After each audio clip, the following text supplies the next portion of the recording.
Magandang araw po ulit.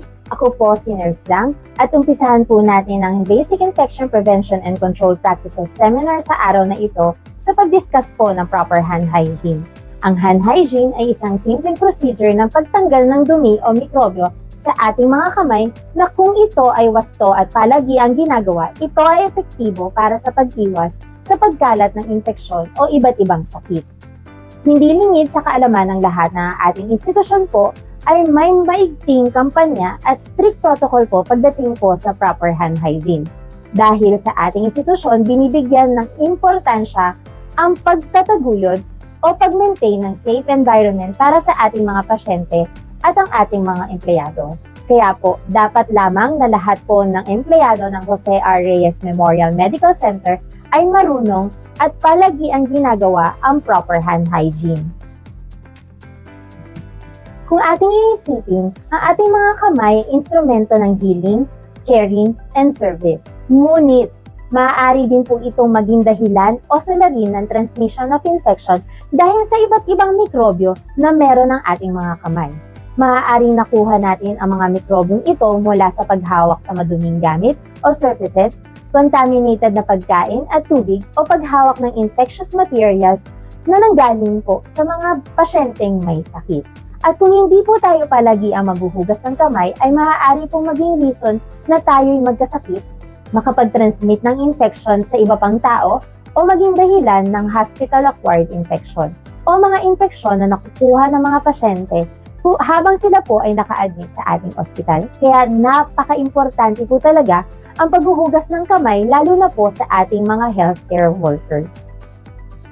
Ngunit, ayon sa pag-aaral po ng World Health Organization, ang mga healthcare providers na siyang nangangalaga sa kalusugan at well-being ng mga pasyente, only less than 40% lamang po sa atin ang siyang palagian nagpa-practice ng proper hand hygiene. Mababa po ito kung ito total ang buong populasyon ng mga healthcare providers sa buong mundo. At kung iisipin, ang paghuhugas ng kamay ay simple lamang at madaling gawin. Ngunit ito ay hindi pinagtutuunan ng pansin. At ang ilang kadalasang dahilan ng mga healthcare providers sa hindi palagi ang paghugas ng kamay ay una, busy po at madaming gawain. Nakakaligtaan na po natin maisingit kahit ang simple at saglit na paghuhugas ng kamay in between tasks o dahil busy at malayo ang comfort rooms o ang lababo at kailangan pang tumayo at lumakad papunta doon, pinipili muna nating tapusin ang mga trabaho o mga task sa takdang oras. Sa ospital po ay kadalasan ay gumagamit ang healthcare workers ng mga gloves, lalo na kung hahawak ng mga pasyente at gagawa ng procedures o hahawak ng mga infectious materials na may dugo o body fluids galing sa pasyente. Mainam naman po talaga na proteksyon sa kamay ang paggamit ng gloves. Ngunit gusto lamang po namin i-emphasize na tandaan na kinakailangan pa rin pong maghugas ng kamay bago isuot ang gloves at pagkatapos hubarin ito. Sa paraan na ito, iniiwasan natin ang contamination ng gloves bago natin ito isuot at contamination ng ating kamay habang hinuhubad natin ang maduming gloves. At pinapaalalahanan po ang lahat na hindi po tayo dapat gumamit ng gloves kung tayo ay magsusulat lamang sa mga charts, logbooks o dokumento, o habang sumasagot ng telepono o habang nagte-text. Dahil ang mga gloves ay gawa po sa latex at madali po itong kapitan at makapag-transfer ng dumi o mikrobyo. Kaya po pinapalalahanan ang lahat, hindi po tayo dapat gumamit ng gloves kung hindi kinakailangan. At palagian pa rin po tayo maghugas ng kamay bago at pagkatapos gumamit ng gloves. Isa pang dahilan ng pagkakaroon ng sensitive skin o skin irritation mula sa chemical contents na meron ng sabon at alcohol. Ngunit, hindi pa rin po ito excuse na hindi po kayo maghuhugas ng kamay o mag-hand hygiene. Nirerekomenda po namin para sa mga taong merong pong sensitive skin at nai-irritate po sa mga sabon at alcohol na ginagamit natin dito sa ospital, kayo po ay maaari magdala ng sarili ninyong mga sabon at alcohol for hand hygiene. Maaari po magdala ng mga preferred nyong brands na hiyang po sa inyong mga kamay at balat. Sa paraan na ito, hindi po magiging excuse ang inyong skin condition sa hindi paggawa ng hand hygiene. And lastly, kahit po may guidelines at protocols na ang ating institusyon, ang mga healthcare providers po ay sadyang hindi po sumusunod sa palagiang paghuhugas ng kamay dahil hindi nila ito nakasanayan gawin o hindi nabibigyan pansin ng importansya ng palagiang paghuhugas ng kamay sa kanilang pang-araw-araw na gawain. Kaya po ang Infection Prevention and Control Unit ay naririto upang paalalahanan po ang bawat isang healthcare provider na kailangan pong palagiang maghugas ng kamay dahil importante po ito sa ating kalusugan at ang kalusugan ng ating mga mahal na pasyente. Tulad ng nabanggit kanina, ang hand hygiene ay simpleng procedure at cost-effective way na pamamaraan upang maiwasan ang transmission ng infection dahil ito ay ginagawa upang proteksyonan ang ating mga pasyente mula sa mikrobyo na nagdudulot ng mga sakit galing sa mga kamay ng healthcare workers. Also, para proteksyonan ng bawat healthcare workers mula sa iba't ibang sakit na maaaring makuha natin mula naman sa pasyente at environment. At naghuhugas din tayo ng kamay upang hindi natin makontaminate ang ating mga gamit sa ating work environment. At sa palagiang paggawa ng hand hygiene, iniiwasan natin na tayo'y magkaroon ng madaming kaso ng hospital-acquired infections. Magtungo naman tayo sa dalawang klase ng hand hygiene. Ito ang hand washing at alcohol-based hand rub. Sa hand washing po ay gumagamit tayo ng running water at soap. At ito po ay mabisang paraan upang matanggal ang mga dumi at mikrobyo sa ating mga kamay. Ginagawa po ito if visibly soiled po ang ating mga kamay. Meaning, if madumi po ito o pinanghawak sa kahit anong contaminated na gamit, pagkain o tubig o infectious materials. Sa hand washing, hinahayaan lamang po natin ang pag-flow ng water pagtapos basain ang mga kamay upang maiwasan ng paulit-ulit na kontaminasyon ng ating mga kamay. Pagdating naman po sa sabon, we preferred po liquid soap na nakalagay po sa mga pump bottles. Mas convenient po kasi itong gamitin at sa ganitong paraan, maiiwasan po natin makontaminate ang laman na sabon. Ngunit, maaari pa naman din pong gumamit ng bar soap. Basta lagi lamang pong sisiguraduhin na hugasan ang sabon pagkatapos sabunan ng kamay at bago ibalik sa lalagyanan.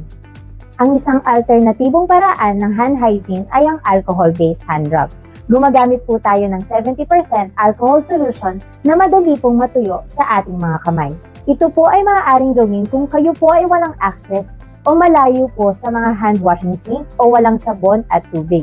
At kung ang inyong kamay ay hindi naman po masyadong madumi o not visibly soiled.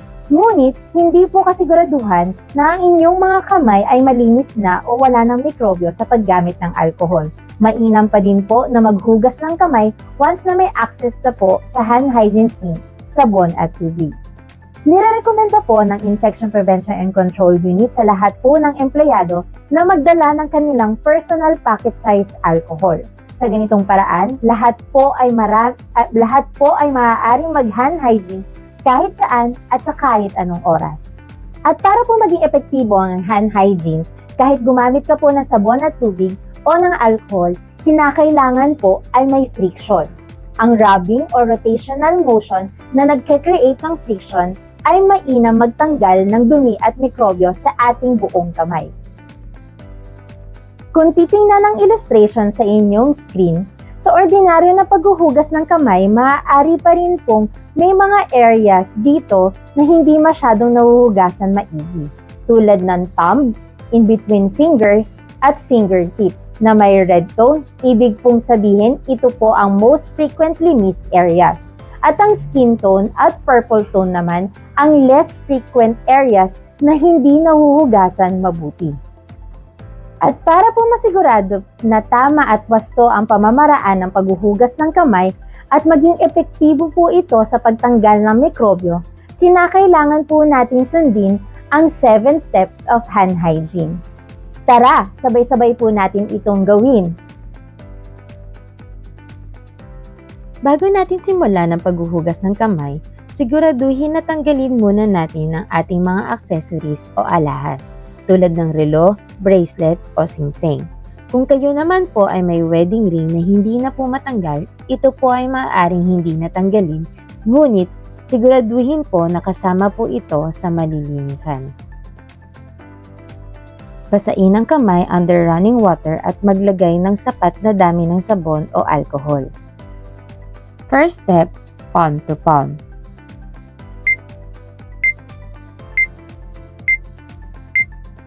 Step 2, back of the hand with finger interlace.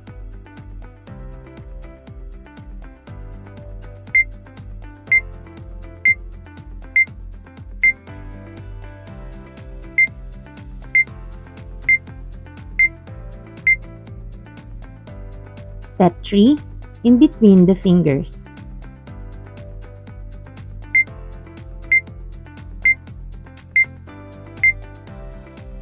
Step 4, interlock fingers together.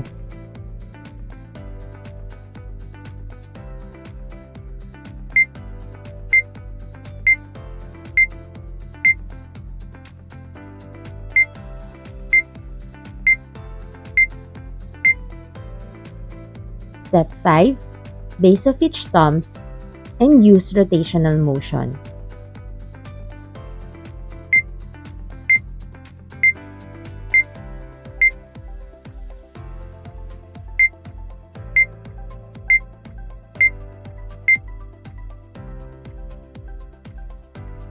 Step 6, rub your finger pads against your other hand's palm.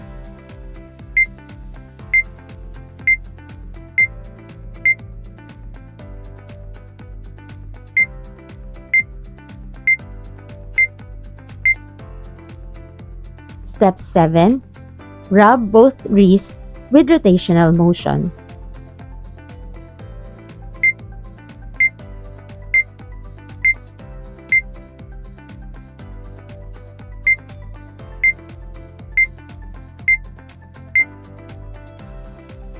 The very last step is dry your hands thoroughly with paper towel and use the paper towel to turn off the faucet. It is very important to always dry your hands thoroughly after doing the hand washing using pat dry motion to prevent skin damage, or air drying after doing the alcohol-based hand rub. Dahil po, lahat po ng basang kamay or surfaces at moist environments ay madaling kapitan o pamugaran ng infectious microorganism. Kaya, lagi pong ugaliin na patuyuin ang inyong mga kamay at surfaces. Tandaan, ang hand hygiene po ay isang simpleng procedure lamang na naglalast 15 to 20 seconds. Siguraduhin din po na kapag naguhugas ng kamay o nag-alcohol hand rub, lahat po ng areas ng kamay ay nahugasan. At patuyuin maigi ang inyong mga kamay. Para po sa kaalaman ng lahat, may mga importanteng oras sa pagkakataon na higit na kailangan natin mag-hand hygiene, lalo na kung tayo ay magmamanage ng patients. Ito po ang tinatawag natin na 5 moments of hand hygiene. Ang included dito ay, una, before touching the patients. Kailangan po mag-hand hygiene bago humawak o lumapit sa inyong mga patients o clients to protect them sa mga microorganisms na meron tayo sa ating kamay na maaari nating maipasa pag hinawakan sila. Pangalawa, before doing any aseptic procedure, kinakailangan na mag-hand hygiene bago gumawa ng kahit anong procedure, lalo na if it requires po asepsis to protect po our patients against sa mga microorganisms na maaaring pumasok sa kanilang unintact skin. Pangatlo, after the procedure or exposure to body fluids. After maghawak ng dugo, ihi, dumi, at iba pang body fluids o pagkatapos gumamit ng gloves, immediately po, kailangan po natin mag-hand washing. Pang-apat, after touching the patient. Para naman po ito sa protection natin sa harmful microorganism na nakuha natin sa mga patients. And lastly, after touching the patient's surroundings. Kailangan mag-hand hygiene pagkatapos hawakan ang mga gamit ng patient o mga bagay na nakapaligid sa kanya, tulad ng bed sheets, IV fluids and IV tubings, bedside table, side rails at iba pa, na maaaring meron ding microorganism na nanggaling sa pasyente. Dapat mag-hand hygiene pa din po kahit hindi na po mismo ang patient ang inyong hinawakan. Ito po ang 5 moments of hand hygiene. Kahit hindi po ninyo ito na-encounter sa daily task nyo po, but bilang kasamaang healthcare provider, still, you need to know po ang 5 moments of hand hygiene na sinusunod po sa ating institusyon.